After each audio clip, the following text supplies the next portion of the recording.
In the CIMA strategic case study, passing starts with one mindset shift. Stop defining, start solving. A textbook answer might sound polished, but it still misses the mark if it ignores the case. The real blueprint is simple. Read the business situation, use the evidence, and answer like a senior finance manager who has to make a decision. That is why rote answers fail. The examiner is not rewarding memory for its own sake, and generic models will not save you. What matters is professional judgment, the kind a senior finance manager would use in the real world. If the question gives a scenario, use it. If it gives a pressure point, address it. Theory only scores when it is applied. Look at the deal facts. QuirtMech's revenue is down 18.8%, the business is losing ground, and Orthoprint is an unquoted 3D medical printing startup. That means the answer cannot stay abstract. You need to weigh the opportunity against the risk, think about shareholder value, and show why the valuation has to be handled carefully from the start.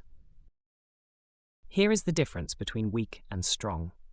Saying capital asset pricing model calculates required return on equity is true, but it is not enough.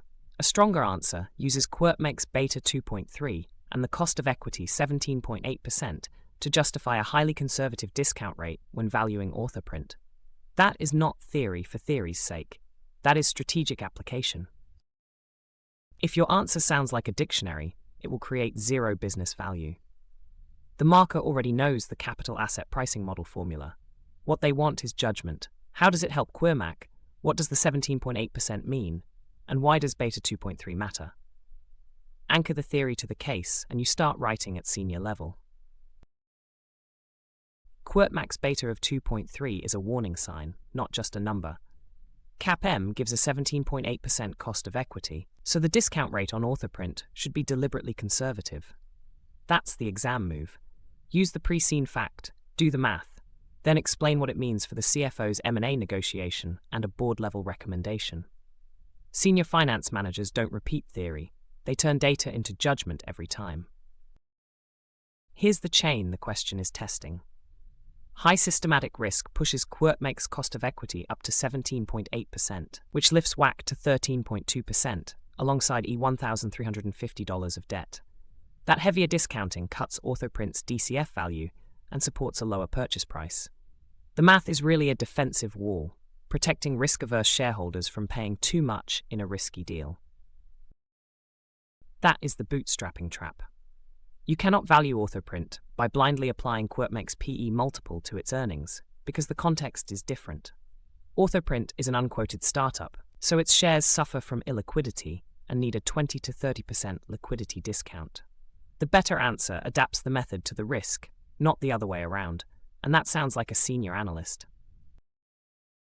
Use the matrix to think like a manager, not a memorizer. On valuation, CAPM and DCF are the tools, but the real point is using beta 2.3 to justify a low offer price for Orthoprint. On dividend policy, E432 million is held despite a 29.1% profit drop to calm the market. On financing, 64.1% gearing, $1,350 million debt, and 10.9x interest cover make more borrowing dangerous. The senior finance manager mindset sits at the overlap of three things: syllabus knowledge, pre-seen data, and strategic business sense. Know the capital asset pricing model, PE multiples, and dividend signaling, but also remember QuirtMech's beta is 2.3, revenue fell 18.8%, and debt is $1,350 million. Miss any one circle and the answer turns generic, which is exactly how level 3 fails. Stop defining the theory. Use the data to solve QuirtMech's problems. That is what the CIMA strategic case study demands: consultants, not textbooks. Read the scenario carefully, weigh the numbers, and make a board-ready recommendation. When the case gives you beta, debt, and market context, use them to justify the price, the risk, and the strategy. You already have the blueprint. Now execute with judgment, confidence, and commercial sense. Follow Ultimate Access Education for more CIMA exam tips.